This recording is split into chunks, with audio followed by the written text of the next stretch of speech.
welcome to Stonehouse Homestead. I'm Melissa, and today I'm going to be getting some green beans ready for drying so that I can use the seeds for my garden next year.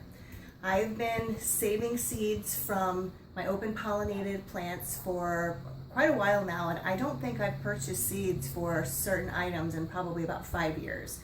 So as long as you're purchasing and planting heirloom or open pollinated varieties, you can save your seeds from year to year, which saves you. Literally, we are getting free food because we're saving our seeds. So in this basket here, I have the last of the beans from my first planting of the season. I've taken the plants out of the ground and I've taken off all the beans that were still left. Some of them you can see were already starting to dry on their own, which is what they do. Some of them are still green. So I'm going to get these ready to get hung up so that we can get these dried, so I can get all these little seeds out of here so that I have some to share with others, and then I have some for our crop for next year. Now, one way you can do this, if you have the room to do it, is just take your green beans with the ones with the nice big seeds inside. Those are the ones that I use, the ones that you can see the seeds. You know that those are the really good ones that you're going to be able to plant for next year. And you can just lay them out on a counter space, or if you have an area in a garage or something, you can just lay them out and they'll just dry. The other thing I do with our dry beans, our kidney beans and our pinto beans and our black beans, is I just take the whole entire bush and pull the plant out, and I hang them upside down on the garden fence, and I just let them dry on the vine outside. But what I'm going to do here, this is one way that you can do it. I'm going to try this year. I don't have the area to be able to lay the beans out to dry this year, but I do know that you can string them on a tapestry needle, and I just have some thread here that I've doubled up, and hang them just like you would hang herbs or something like that to dry.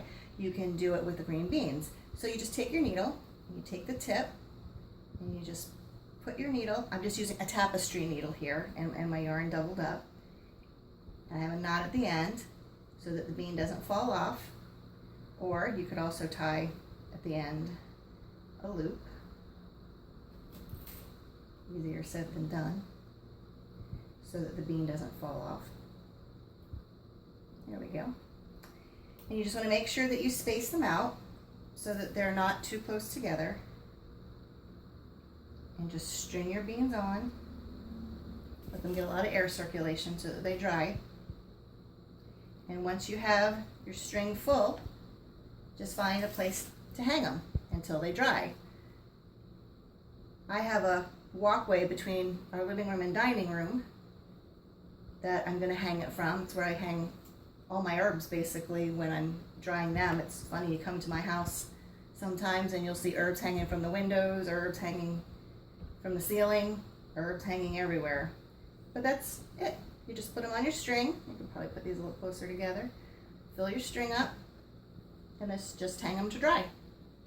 So here we have a string with several beans on it, and you would just tie off the end, cut the needle, and just hang it someplace where it's going to get a lot of air circulation, and it's going to be dry and cooler. And an air-conditioned house would be fine. We're not off-grid homesteaders yet, so we still have air conditioning. And once they're dry, they will look like this. So here are the dried beans. They will turn very brown and very hard, and you can even hear them sometimes rattling. And what I do is I just take it, pop it open,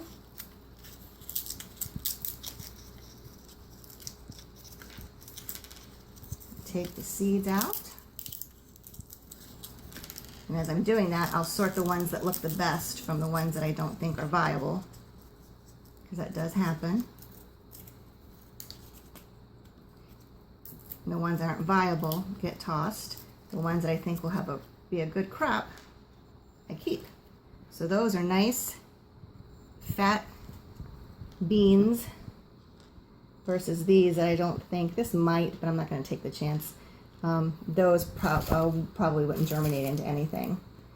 And then that's all I do. Once they're dry, I literally spend a night watching YouTube videos for chatting with John, and we harvest bean seeds.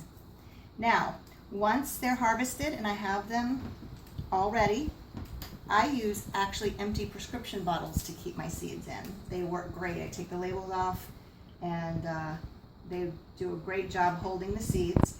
And I store my seeds in one of the produce bins of the refrigerator. I have one bin that is dedicated to the seeds, and that's where they stay, in a cool place. It's a humidity controlled produce bin, so they stay dry. and keep them in the medicine bottles, or some of the seeds I keep in baggies, and I label them as to what they are, and they stay there until I'm ready to plant them next year. So I hope this was helpful to you in inspiring you to create free food for yourself, because literally, like I said, I've not purchased bean seeds in about 5 years, and it's awesome. So if this has been helpful, give us a like, a thumbs up, and if you'd like to follow our further adventures, subscribe to our channel. Thanks. We'll see you next time.